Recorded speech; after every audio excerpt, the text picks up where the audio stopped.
tonight. The agriculture minister responds to a proposal by the Chinese. That story straight ahead. Sandals Royal Bahamian Resort expected to reopen later this month. We have the details straight ahead. Parliamentary Commissioner Sherlyn Hall defends the registration process. That story is coming up straight ahead. And Ron Pender removed from the Registrar General's department.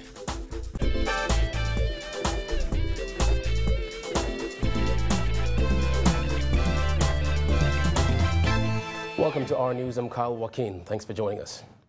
Topping news tonight, the government has given the green light to its embassy in Beijing, China, to further pursue a possible agricultural and fisheries partnership with the Chinese. And while the government has not yet approved the project, Agriculture Minister Viafit Gray says he doesn't think the venture is a bad idea. Jasmine Brown tells us more.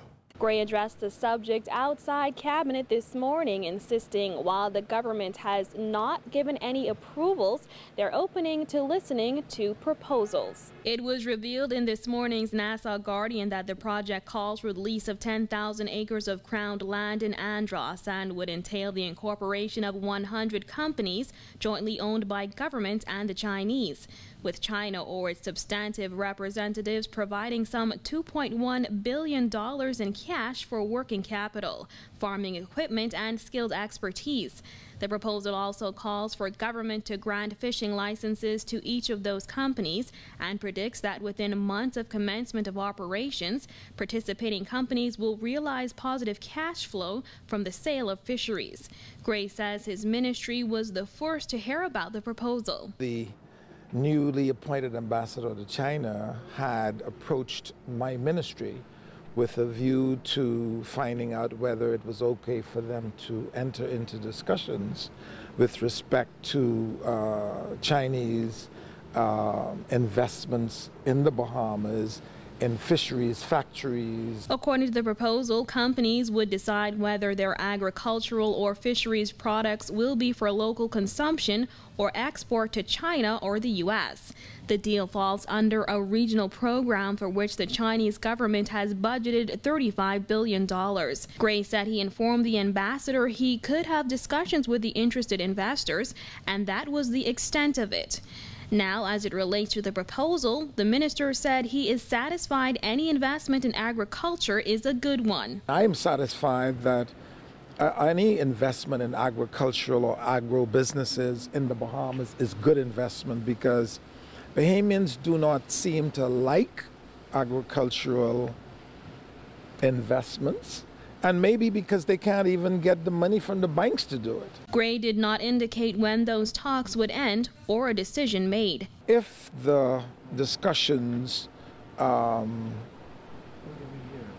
concluded, it will still have to be put before the government for its consideration and approval. Reporting for our news, I'm Jasmine Brown. Thanks, Jasmine. Well, State Minister for Investments Kalis Roll says people shouldn't really be worried about Chinese investment in the Bahamas. He said when it comes to foreign investors, it appears the conversation always takes a left turn to something he says should not be the topic. Rather than us focusing on a well-crafted, well-executed plan to get the best, we continue to have these discussions that are based on emotions. Opposition leader Dr. Hubert Minnis in a press statement today called for there to be no more secrecy regarding the sale of Bahamar and for the public to know what, if anything, the government is giving away in the deal. And with the revelation of this new proposal, Minnis said he believes that if agreed upon, the Bahamas could see the destruction of its agriculture industry. But his questions come days after businessman Dionisio de Aguilar expressed his concerns about the relationship between the Bahamas and the People's Republic of China. However, the State Minister for Investment said big investors come from all over the world, including the U.S., Canada, and China. Where do we get investments from? You know, somebody should bring us a proposal that gives us their desired investors, and we'll look at it. But the reality is investors come from all over the world. He said the country needs jobs and economic growth and that they should be the main focus right now. He added that the energy people use on public discussions like those surrounding concerns over Chinese investment is energy wasted. Roll said the truth of the matter is, if there's an issue with a foreign investor, people must remember that the government has a say. We control what happens in this country, and if there is a concern about an investor isn't doing what they're supposed to do, at any given point, we have the options to correct that. The minister said this same discussion has been happening for years. He referenced a development along Cable Beach in the 1980s. We had to bring in foreign labor, lots of foreign contractors to build that. We went to Paradise Island, we did the same thing. We went back to Cable Beach, we did the same thing. And we've been having the same discussion. At some point, the discussion has to change and the action has to drive real growth and development. In other news, it turns out Ron Pinder was removed from his post as Deputy Registrar General one day after publicly denying claims he married a same-sex couple. Public outrage over the marriage of Alfred and Rakia Pratt forced Pinder to hold a press conference last week, during which he denied that the couple were lesbians and that he was a homosexual. He claimed the nuptials were illegitimate marriage between a man and a woman. The Nassau Guardian is reporting that the day after speaking with the media, Pinder was advised by Permanent Secretary Malcolm Roll that he was being removed as Deputy Registrar General with immediate effect. Reportedly, Pinder will be moved to the Law Reform Commission. He refused to confirm any of that yesterday, simply referring the paper to the Attorney General or the Permanent Secretary for comment, neither of whom could be reached up to airtime. Well, much speculation has been given as to why voter registration numbers are low. Parliamentary Commissioner Sherlin Hall is insisting that his department is doing all that they can to get people interested in voting. Giorgio Sturrock reports. Parliamentary Commissioner Sherlin Hall is defending his department, insisting that they're not doing anything to make the process more difficult for persons to register because nothing has changed. According to Hall, only 55,000 people have registered to vote. That's some 79,000 less than this same period leading up to the 2012 general election. Attorney General Allison Maynard Gibson on Monday suggested that low voter registration is largely due to people's frustration with the voter registration process. According to the AG, people have complained about having to provide a valid passport for registration despite having their 2012 voter's card. Hall insists that that cannot be the reason people are not turning out. So the passport is nothing new. That's a requirement of the Act. The birth certificate is nothing new. That's a requirement of the Act. So we're not doing nothing new. We've been doing this from 1992 when this Act came into being. Hall said in 2012 passports were the most popular means of identification to get registered, so he doesn't understand why it would become a problem all of a sudden. 84.74% registered with Bahamian passport. 1.8% registered with a birth certificate. 0.014% registered with a naturalization certificate. The parliamentary commissioner said going forward, his team will step up their public relations effort to ensure that the public knows the value and importance of voting. We're going to use the radio shows, the airwaves, maybe erect some signs to encourage people going forward. We hope that that will have a positive effect on people, but we cannot dumbing down the requirements.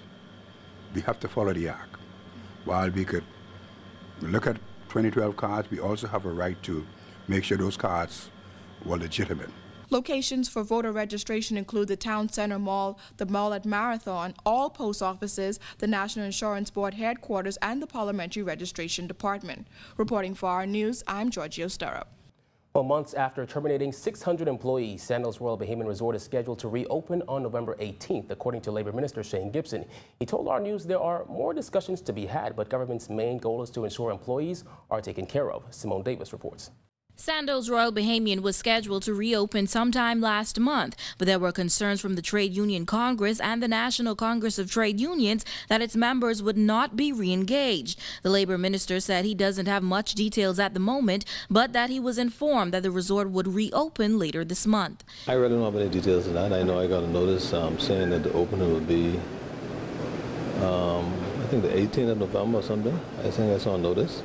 But in terms of the number of previous employees that they rehired, I'm not sure. I'll have to get those numbers from the labor department. I actually spoke with the director and asked him to speak with them just so we can get the numbers to know exactly how many new employees they hired, how many previous employees they rehired, and what the total employee count looks like at this time. When the resort made the decision to make 600 workers redundant more than 2 months ago, Minister Gibson was up in arms with the resort's management team, charging that his department was not a part of the process. Gibson wrote letters expressing his dismay for how those workers were treated and at the lack of information the government received.